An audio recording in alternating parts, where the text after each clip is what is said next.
Hello everybody, back here again for our vlog a day. Today is Wednesday the 9th, and today was a lovely, beautiful day to be alive. Got up this morning fairly early-ish, didn't sleep real great. Terrified I was going to roll over and kick my wife, whatever, and cause her pain with her leg. So I got kind of pillows kind of blocking up around her legs and stuff to kind of keep her locked into place so she doesn't toss and turn either, because when you're sleeping, sometimes your body will just instinctively try and roll over or something stupid, and when you have like a broken leg or arm or other injuries, ribs, all kinds of stuff you've dealt with, and the body forgets in its sleep that it's injured, and it tends to want to do something, and then when you roll over, then you scream and yell because you weren't expecting to have that pain there and whatnot, which then sometimes can cause you even more, because then you're in the recoiling from that pain you just had causes you much more issues. So yeah, it's kind of a pain in the butt, so it is what it is. But yeah, went ahead from there, basically got up though, got a couple things done, got my dog outside, ended up cleaning up his unfortunate mess that happens, and it is what it is. So got that done. From there, was able to get a couple other things accomplished, just basically hanging around in the morning,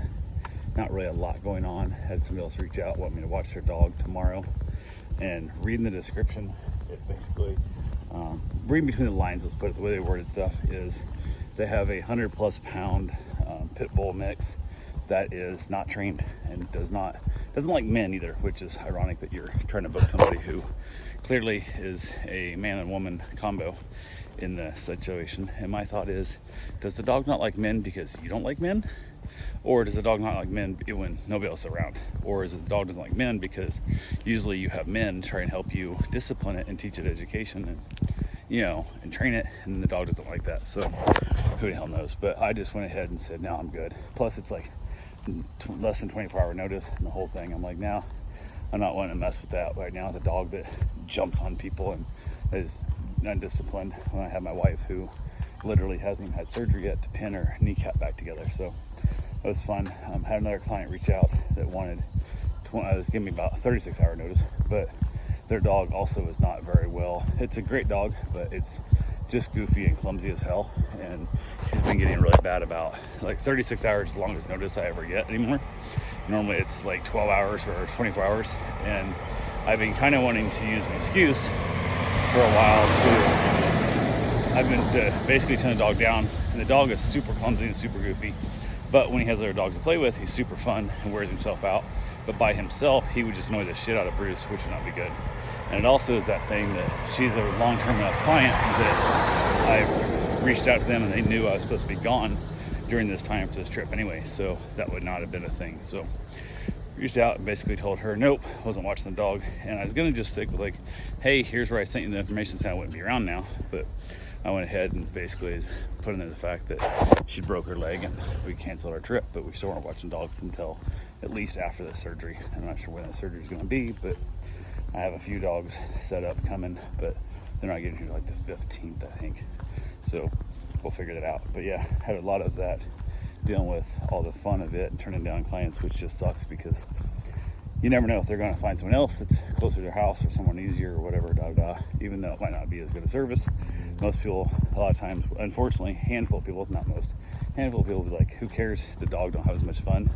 This one's closer to my house, saved me 15 minutes, so I'm not gonna bother driving down there next time. So, or they're like, hey, this person charges $10 less a night, and then they'll go that route. Although ironically, when I looked around, people out there seem to be charging a lot more than I think their status says they're worth when they've got 0 reviews and nothing like that and blah blah, and they're trying to charge twice what I'm charging. I'm like, what makes you think anybody's gonna want to book with you? Because you have pretty pictures of your dog only? Like, you have no reviews, no history, no proof, but you're asking to charge double than what I'm charging per night, and I've got 200+ reviews and 10+ years of, you know, in the business of this. But hey, everybody's got to figure out their own worth is worth, and then go from there. And it also could be a still fact that maybe their thought is, I really don't like dogs, so if I'm gonna have to have a dog in the house, I want to make sure I make it worth my time. And that's something that also happens. So, but got Bruce out, got him fed, got my wife up and down throughout, back and forth and whatnot. Ended up decided I was gonna go ahead and get my run in before My wife, she was home, so I wasn't home alone. So my mom was still here before I took her to the airport. So went, got my run in, got back, got myself a shower, and then headed out to the airport. Checked my wife off and on, got her food and everything else. She just set up everything she needed, best I could, getting her in and out of where she needed to be. And then basically I was leaving her home alone, which makes me a little bit nervous, especially when I'm going that far away, which is not, it's like an hour, but it's still a couple hours round trip. And the 2 hours gone isn't the problem. It's the fact that something went wrong. I'm an hour to get back. That's the part that sucks. So, if I was just to the neighbor's house across the road, whatever, for 2 hours wouldn't be a big deal to me at all. It wouldn't concern me a bit, but at least the first hour of it, I can't come back any sooner because I have to get her to the airport.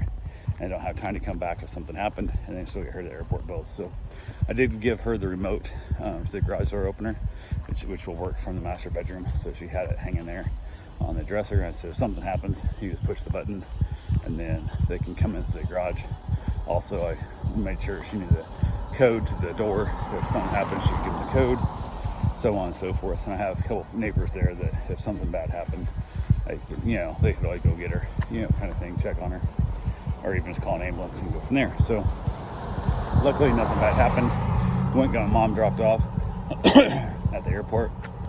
Dropped her in the parking lot right there at the guest service area thing. We just dropped them off and didn't bother going in, didn't see her off and that kind of junk. So got her out and then basically headed on down. I took Karen's car just because if something was happen and somebody drive her somewhere, the truck should start. Randomly don't, but for the most part it does. But if she needed to go somewhere, she could hobble herself to the truck and she theoretically could drive the automatic and would be able to get somewhere. Or with the Focus, she wouldn't be able to drive it at all because she can't drive it one-footed. So it kind of is that situation that as much as I love driving manual transmissions, that makes much more sense. Like in this situation in life that everything should be an automatic. And I hate saying that because life just sucks. And then I ride motorcycles and I take like the motorcycle to go run trails and I could easily break an ankle, twist an ankle, break a leg, whatever, and wouldn't be able to drive myself back. So the one chance it might happen out of the 100 times I go out there is not worth not having fun during the 100 times of not going out there, so, and nothing bad happening to me. But it is what it is. Got mom dropped off, headed back to the house, checked my wife a couple times while I was gone, making sure she's still okay, everything's good to go, everything was fine. Got back to the place, hung out there a little bit, kind of chilled out and trying to figure out what we were gonna do for the rest of the day. Just that, trying to get her comfortable. It's hard to get comfortable when you're injured and you're just kind of flopping around in different places and stuff. So I went ahead and decided she wanted to get a shower, and I'm not really the sponge bath kind of guy as much as the idea sounds like a fun thing. So I went ahead and said, wants to get a shower. She goes, well, how I get in there? So our shower is a sunken pan, but it's got a pretty big lip on it. And I'm like, so we'll take the walker. And she goes, well, the walker's not waterproof. I said, who gives a shit? This thing was like $100 or less. Like, I don't give a damn. Like, I'll buy your dad a new one. Like, who cares? If it rusts, then buy him one. Who gives a damn? So went ahead and we got her in there. Took a couple bit of finagling around, but we got her up in there. Got her all situated. Got all our shampoos and soaps and washcloths and everything she needed. And basically got the shower hose going and stuff where she wanted it. Got temperature set good. And then we were able to basically get her a nice shower. She got out, got herself dried off, got changed back into a new dress, and then pretty much came out in the living room and hung out there for a little while. We ended up having herself a nice little dinner.